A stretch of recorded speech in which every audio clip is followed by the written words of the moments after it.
I probably have one of the biggest collections of third-party Dungeons & Dragons 5th edition books out there. Probably not the biggest because there's always people outdoing me, but that's not the fact of the matter. The fact of the matter is that there is a lot of content scattered through those books, and there's just a few player races that I think are really, really worth playing.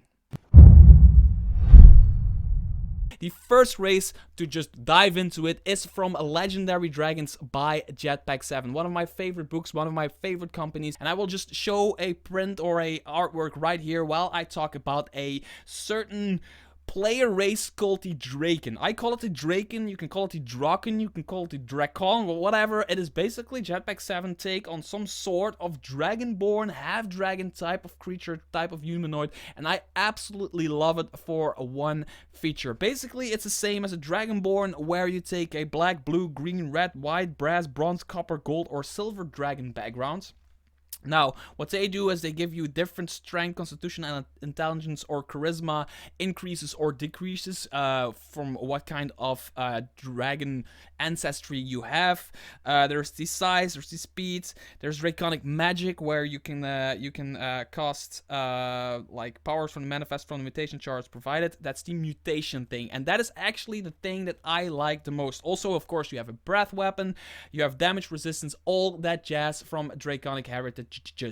But there is also a mutation chart, and when you take this this race at level 1, you actually roll a d4, and then there's 4 charts to roll from, and the d4 decides how many times you roll on which charts, and these mutations are really, really cool. The first chart is a cosmetic mutation, then there is a ability mutation, there is ability and drawbacks mutations, and then there are pure drawbacks. So if you're unlucky with your rolls in level 1, you get a drawback, but you can do that again at level 8, 12, 16, and level 20. Now, the great thing is, these are cool. These are wicked cool. First of all, the cosmetics, which are like you have a glowing skin, or your voice has an echo, your hair always moves, you have pointed ears, you have scaled ears, you have no ears, all that kind of stuff.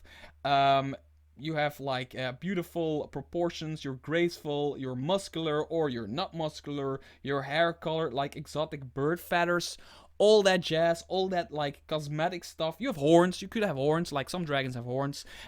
You roll randomly and you might pick that up. Then there is a ability chart, which is again a D100, by the way. There is a heap of amount of options here, like you will never play a same dragon twice. That's the cool thing about this race. That's the thing I like about this race. I absolutely love that you're not ever playing the same one twice. For example, an ability increase could be like you gain advantage to attacks on evil aligned creatures, for example. You can mimic the sound of any animal. You can add +2 to your intelligence. Advantage on saving throws against poison. Who doesn't want that? You have a resistance to thunder damage. You are immune to disease. All these ability things, and there's 100 of these. Only for abilities. 100. Then there are 20. If you're unlucky, you can roll, or maybe like half lucky and half unlucky, you can roll on the ability and drawbacks table. And for example, there's one thing here.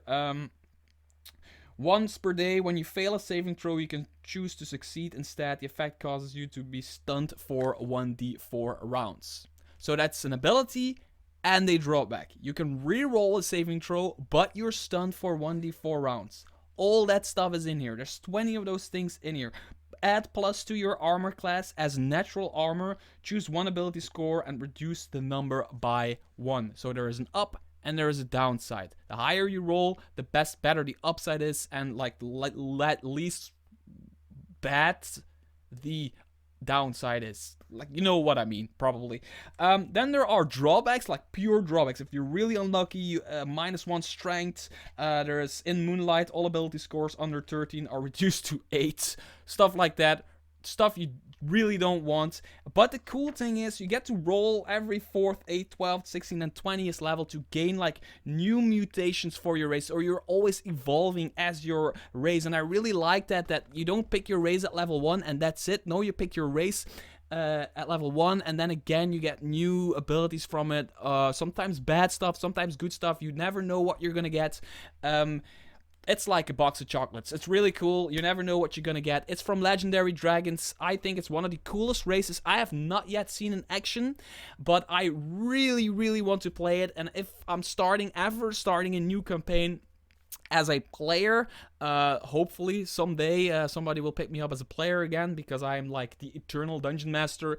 I will play Dräken from Legendary Dragon. Sorry, my microphone is right here. So next one is from the Margrave Player's Guide. The Margrave Player's Guide by Kobold Press. Yes, I'm putting a Kobold Press book in here. Not because I have to, I get paid to. I had some comments saying, people telling me I get paid to put their stuff in my top list. No, I'm just a big fan of Kobold Press. I have everything from Kobold Press. I don't think there's a book from Kobold Press that I don't have. I absolutely love them, and there's one race out there called the Piney, and these belong in like the old Margrave, which is a part of Midgard. It's an old magical forest, and you can basically have these come from any magical forest. And the cool thing about them is like they are kind of elf-like creatures, but their skin is made out of like real bark skin. They are actually built from wood. They have flowers growing from their hair, and you can pick those flowers and they will just grow back. They are made. They are basically a tree, a part of a tree or a branch or whatever, come to life. And the cool thing is not like okay, they have one cool feature, which is basically instead of eating, they can basically spend 30 minutes in sunlight, in direct sunlight, and then they have enough food, like enough energy to go through the day, which is really cool because they are basically plants. All they need is direct sunlight. They have rough skin. Their major joints, like shoulder, hip, and knee, crack like tree branches when they move. So they're constantly really, really cool stuff. They have dark vision, all that stuff. They increase wisdom increases by 1 and constitution by 2, which is always a nice combination. I think is always a nice combination to have. Constitution and wisdom is like one of the most awesome combinations to have because you are strong and perceptive, which is like you're, I don't know, you're Rambo or something, John Rambo or Conan or whoever. I mean, but the Pineys, the coolest thing about the Pineys is there's like one piece in here that I absolutely love. I talked about this way back when I reviewed this book, but I still love it. Pineys do not recognize gender and are utterly unconcerned with prescriptive roles based on arbitrary physical characteristics. When a Piney wishes to reproduce, the magic of the Margrave, like the magical forest, allows the Piney to alter its form as required to ensure successful reproduction.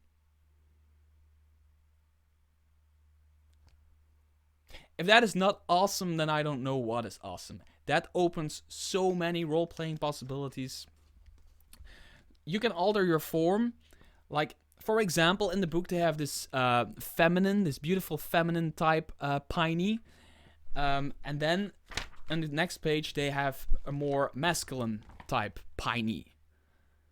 But nothing says this cannot be the same one, because they can alter their form required to ensure successful reproduction. So they can actually alter their form from male to female, or I don't know, or it's more like one of those plant things you see on Wikipedia, because this is actually a thing in nature where like you don't really have a gender, like some plants don't have a gender and they can alter their form, and some like animals also are able to do that. It's really weird, but it's so unmistakably cool. It's like the coolest thing, like the nature and everything is so cool, and the Pineys actually represent that, and it's so cool that they don't have like male or female, or they just don't recognize it, but they can look like them. That's the way I see it. That's the way I see it when I read it, and I absolutely like the Pineys for that. One of my players once played a Piney.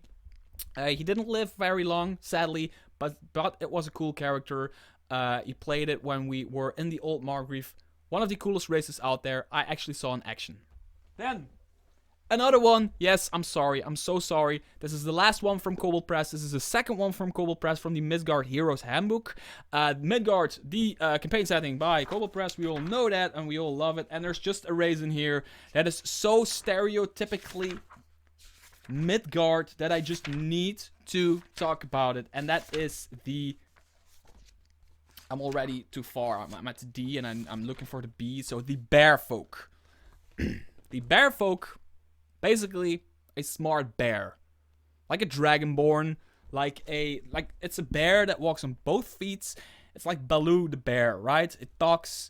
It walks on both feet. It probably dances and sings like Baloo the Bear's, like Bear Necessities. And it opens up so many possibilities for role-playing and puns. One of my dungeon masters, you know that I'm talking about you, Sam. We started in like a bear folk environment, and he had so many puns, and I just went with it, and I started throwing pun upon pun upon pun at him. And we really had fun with that. There was the Bare Necessities was a store. There was a spa treatment center that was called Bare Naked. There was an armory called Come Bearing Arms, stuff like that. So the role-playing potential and pun potential for a bear is really big, but they actually have a cool thing. They have natural armor, they have a bite attack, of course, bears, they have a bite attack, but they also have a bear hawk, where as a bonus action, on top of dealing damage, you can use the ability a number of times. You can grapple a creature. When you take an attack action, you can make an unarmed strike as a bonus action. If you hit, you can grapple the target in addition to dealing damage to it. I like that, I love that, that's great, that's perfect. Absolutely cool. This is just one of those really stereotypical races. If you are playing in Midgard, chances are as a player you already encountered them, but you can also play them because Midgardians or Midgarders or people in Midgard know these. They know what they represent, they know what they're about, and they're just cool to play, and they're freaking bears. Who doesn't like bears? I mean, when I see those pictures, I want to hug those things. By the way, there's two subclasses, sub-races, one for more like the barbarian and fighter type, and one more for like the wizard or druid type. Really cool stuff in the Midgard Heroes Handbook. And then the last one comes from the ultimate bestiary, the Dreaded Accursed. And this is kind of a bit cheating, because it's not really a race, but it's also not a race. Weird, right? The Ultimate Bestiary, Dreaded Accursed, I already talked about it. By the way, what do you think of my new microphone? This is my new microphone, I'm talking into it. Probably if I talk away every now and then, my sound gets way lower or way higher or whatever. But I'm just trying to get better sound on my YouTube channel while I flip through this book, because I didn't prepare well enough. And it is the Revenant. The Revenant is not a race. The Revenant is something you become after you die. Now, bear with me. Another bear pun, right? If a player character is unjustly murdered, they may wish to seek vengeance against those who inflicted this injustice upon them. If the GM and the player agree, blah, blah, blah, blah, blah, blue. Basically, you become a very strong race. This is overpowered.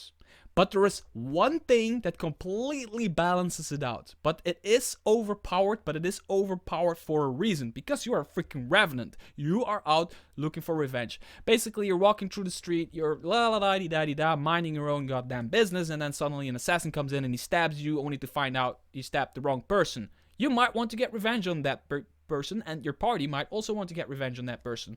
You become a Revenant, an undead, and you look for that assassin, right? Maybe you get on a side quest. Maybe you get on another quest. Maybe it takes 4 to 5, 6 sessions before you find that assassin again. You get to play that entire part as a Revenant. You get regeneration. Every turn, half your level, hit points increase, right? You get resistance to poison, paralyzed, frightened, charmed, stunned conditions. Vengeful strikes. If you are striking the target of your vengeance, you get extra. You can do extra damage. You get dark vision, turn immunity. You're immune to turn undead. You are without rests. You are. If you are killed, you regenerate after 24 hours. Not if your head is destroyed, but otherwise you will regenerate after 24 hours, which is so freaking cool. So you're actually an unkillable undead. But then, when you kill your target of vengeance, If you or one of your allies slay all targets of your revenge, your purpose as Revenant is complete. You lose your regeneration and without rest abilities and die. And you move on to the afterlife, if in your campaign there is an afterlife. And you cannot be regenerated by any means. Not even like Wish. It doesn't talk about Wish, so probably Wish will work. But yeah, Wish works for everything. So this is a race you become after you are unjustly murdered. You become this race up until the point that you have your vengeance and then you die. I have not yet seen this in action, but I think the opportunity for this is so great. And every now and then when a player of mine dies, I give them the chance to play a Revenant. I want to see it. I want to see it in action at least once from the Ultimate Bestiary, Dreaded Accursed. And I haven't seen it in action yet, but I think it opens up so many portals towards great opportunities for role-playing. I absolutely love it. Now, those were my 4 favorite races. I know 4 is a really weird number, but those are 4 races that I think if a player asks me, hey, I want to play something that other people don't play or whatever, those races always come up. It is the Dräken, it is the Piney, it is the Bearfolk, and it is the Revenant. I will always talk about them when people are searching for a cool race to play. See you next time.